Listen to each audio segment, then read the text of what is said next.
Another issue is that of Atiku Abubakar. We know recently that Atiku Abubakar has picked the membership card of ADC. I've talked about it in another video that I made. You know, initially, he wanted to join the ADC months ago, and then he now heard that the ADC wants to pick Goodluck Jonathan as presidential candidate, and so he had to delay it. And now he has finally joined the ADC, picked up the membership card at Jada local government in Adamawa state. So Atiku Abubakar is strongly making moves. I saw in the news that he met with the chairman of the ADC across the various states in Nigeria. So Atiku Abubakar is old, strategic, and wise and determined and influential politician. And so he is good at playing the party politics that will allow him to emerge as candidate, So, but what I want to talk about is there was this news that Atiku's camp are looking for vice presidential candidates. Atiku's camp are looking for vice presidential candidates. And they now said that they are thinking of Peter Obi as vice president. They are thinking of former minister Rotimi Amaechi as vice president, as running mate. So much so that Rotimi Amaechi had to come out and clearly state that he's not interested being running mate. That Rotimi Amaechi wants to run for president. It's not in this to be running mate to anyone, so that is running for president. And that is how it's supposed to be.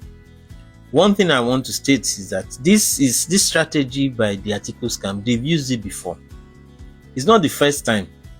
They try to undermine other candidates by putting it out there that they're looking for vice presidential, by looking for running mates.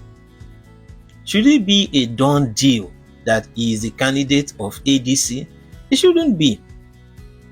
It should be an open contest. As far as I know, the ADC has not zoned his presidential ticket to anywhere. And of course, they can't zone it. If there's any zoning, Atiku will not be going to ADC. So it's an open field for candidates to contest in the ADC. There is absolutely no need to undermine other people by saying that they will be running mates to Atiku.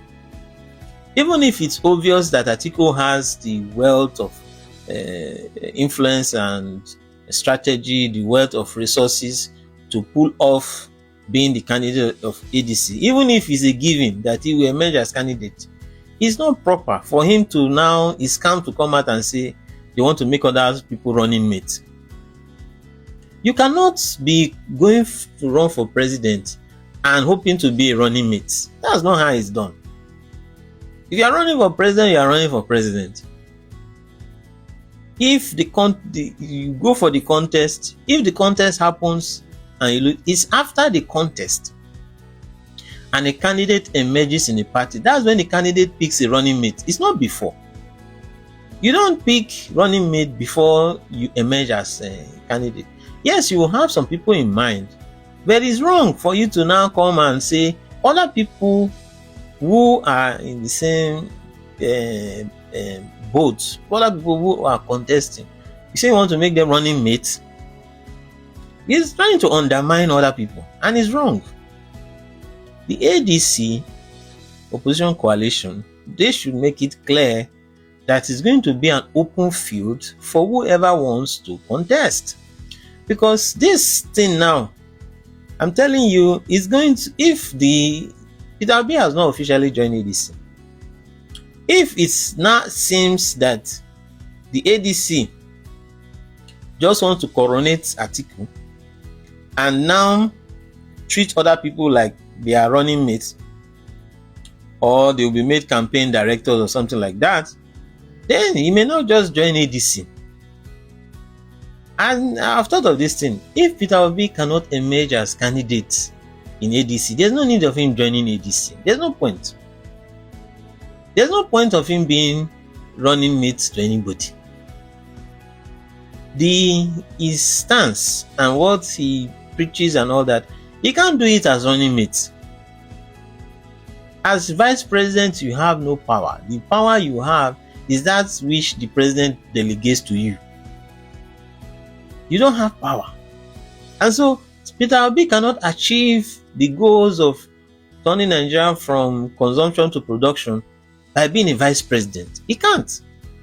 He won't have that power. He won't have that influence. And over time, presidents have known how to sideline the vice president and to keep him down so that it will just be the president's team. So for me, if Peter Obi sees that he cannot get candidates in ADC, there's no point in joining. There's no point in him being running mate to anybody. That is not, one, is going to dampen the support he will get from his own people that support him, and two, he's not going to achieve much as vice president. That's the reality. It's only when the presidency allows the vice president to do things, that's when he can do anything. If the presidency says sit down there, the vice president sits down. It's the presidency that runs the government. The presidency, they run the government and they delegate. The president delegates what the vice president does. So for Peter Obi, he cannot achieve what he wants to achieve as a vice president. So if he can't emerge as candidate, let him not join ADC. And if it's not possible for him to be candidate in any party, let him not just run. He should just leave it. Peter Obi has tried. He has spent a lot of money. He spent a lot of money in 2023. He's spending a lot of money, his own money, to support different causes and all that. He has tried. If the political parties do not see his potentials and see what he can deliver, somebody who used Labour Party to get 6 million votes, if the opposition parties, they don't see his worth and his value, and they cannot put their house together and make him emerge as a candidate, and rather now be floating his name as a running mate, as a vice president, if they can't do that, then he should just hold his head high and just leave it. Leave the politics for them. Let them play their politics. Let them play their politics and see how the 2027 will turn out. Where you want to use the same people that have been contesting for so many years, you still trying to do the same thing and again and expect a different result. That's the definition of what? You understand? So if Peter Obi cannot emerge as candidate, as a presidential candidate, he should just leave it. He should not even support anybody. Just leave it. He should just face his business and face his philanthropy and leave it. Leave it for them. Leave it for the politicians. And let them do whatever they want to do. Because one thing is that Peter Obi carried a lot of hope in that 2023 elections. And then he did not win. He did not emerge as president. And then the people that supported him, some of them suffered repercussions for it. Some of Peter Obi supporters in Lagos faced repercussions. Some lost businesses, some lost lands and things because they supported Peter Obi in Lagos. Then some other people have suffered losses from supporting Peter Obi in 2023, and that he did not emerge. They suffered a lot. A lot of sacrifices were made by people who supported Peter Obi. Peter Obi himself made even more sacrifices, and yet he did not emerge. I don't expect him to do that again in 2027. If opposition parties cannot come to a consensus and see his worth and see his value and see what he represents and see that, oh, he needs to emerge as a candidate, if they don't see that, he should just leave it. There is no need for him to lead people on the hope that is going to emerge again in 2027. Then you now have a repeat of 2023. There's no need for that. There's no need for people to sacrifice so much and then nothing comes out of it. There's no need. So if they don't know his worth, they don't know his value, they don't know what he stands for, and they don't know what he brings to the table, and they want to play the usual politics of, okay, party primaries, you share money, you share dollars, you share that, and the same people that have been contesting forever now emerge as candidates. If that is what is going to happen, then Peter Obi should leave it. Recently, we had this issue in the Labour Party, some people leaving Labour Party and some resigning from the Obedient Movement group, some people retiring. And we see situations where there are some Obedients that have suggested that this FS Yusuf, he suggested that Obi should taper down on his philanthropy, on his philanthropic this thing, and concentrate more on the party. When I came to think of it, he shouldn't do that. He shouldn't do that. He should continue his philanthropy and continue his business. Labour Party is in shambles. Yes, he can leave the Labour Party. The party is in shambles.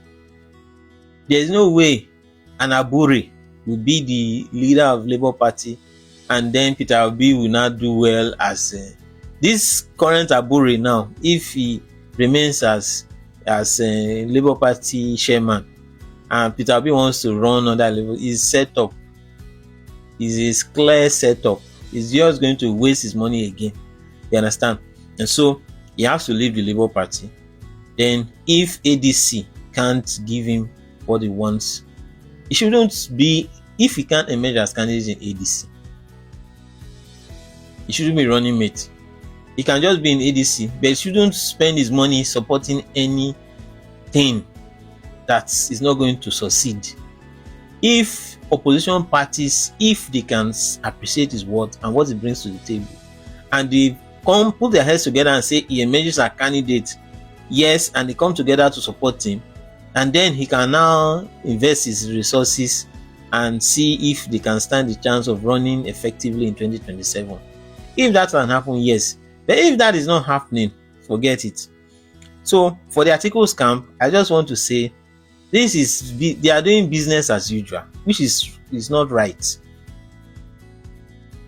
What makes Atiku more qualified than Amaechi or Obi? Amaechi was a former Speaker of the State House of Assembly, 2-term governor. He worked 2-term as Minister of Transport, and then he was chairman of Governors Forum. Amaechi has the credentials to become president. Peter Obi, a 2-term governor of Anambra State, worked with President Jonathan. He's a successful businessman, successful entrepreneur, a humanitarian. Is qualified to be president. So nobody should. Yes, Atiku was vice president. The Atiku was vice president. Peter Obi has worked in the presidency, advising President Jonathan. Amaechi has worked in the presidency as Minister of Transport. There is no, if you talk of business, Peter Obi is a businessman. Atiku does a lot of businesses and all that.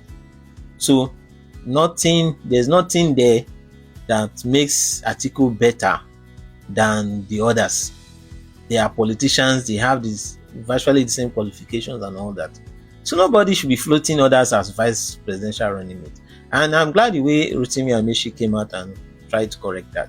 The thing is this: you cannot be running for president and be positioning yourself as vice president. That's not how it works. You run. You don't step down for anybody. If you want to pick, you look at Kamala Harris.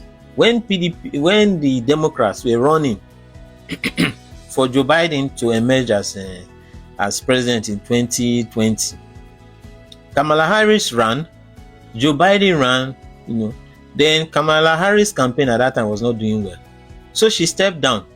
As she stepped down, she didn't endorse anybody. When Joe Biden now emerged as the Democratic candidate, Joe Biden now picked her as running mate. Not because even during when she was in the race, they had a debate where she really went hard against Joe Biden. So she didn't go to contest and say, okay, I'll now be a vice president. No, she contested, she did the race. Then when she saw that she was not having enough funding, other people in the race were getting more funding than her, she looked at it, she did the math and saw that, oh, I'm not going to succeed in this race, and she stepped down and left the race. Then later they found it wise to pick her as running. That's how it should be. So Amaechi contest, you are contest, it will be contest, except there is a consensus, except the party came to a consensus and say, okay, maybe we are going to zone it, or let's put our heads together and support a candidate. If the party, in consultation with the stakeholders of the party, members of the party, and I say that they are going to pick somebody as their candidate and now lobby others to support that person, fine and good.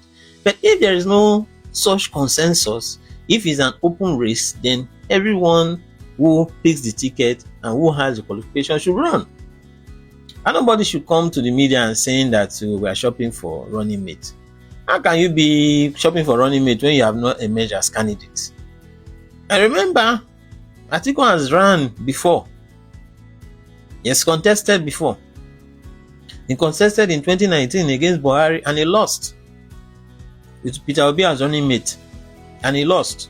2023 he picked Ifeanyi Okowa, governor of Delta State, contested and he lost.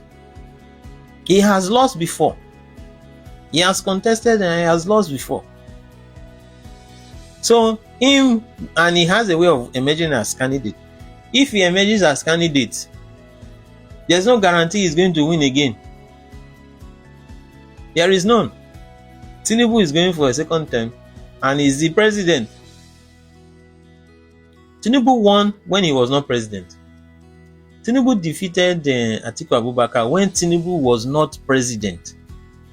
So what makes us think that, it's going to be an easy ride for Atiku now that Tinubu is president and has all the resources with him? Would it not be better if they picked a popular candidate, somebody who will be able to pull, the young votes, the youth votes, and then you now have this elder statesmen pulling their weight and say, let's support somebody who is younger than them, like a Peter Obi? Would that not be better? And say, okay, let's support somebody from the southeast and let's give representation to the southeast. Would that not be better? When we have this situation whereby Nigerian politicians are just interested in themselves, which is not the case, shouldn't be the case. So I just hope they should just dead that matter. It doesn't help them in any way to undermine other candidates who have a right to stake their case and contest. However, the outcome of the primaries, let it be. But nobody should be putting down others as running mates. Nobody. The candidates, Obi should come out and say he's not running mate for anybody, as Amaechi has said, and let them dead that matter. They should go and contest it in the primaries of the party, and whoever emerges, let him go and try and see if he can defeat President Tinubu in 2027. Go and defeat him now. If it's just a question of having resources, you don't want to look at popularity. You don't want to look at how you can get the young votes. You don't want to change the dynamics. You want to replay the same thing, and you want to replay 2023 the way 2023 is, and expect that things will be different. That will not be the case.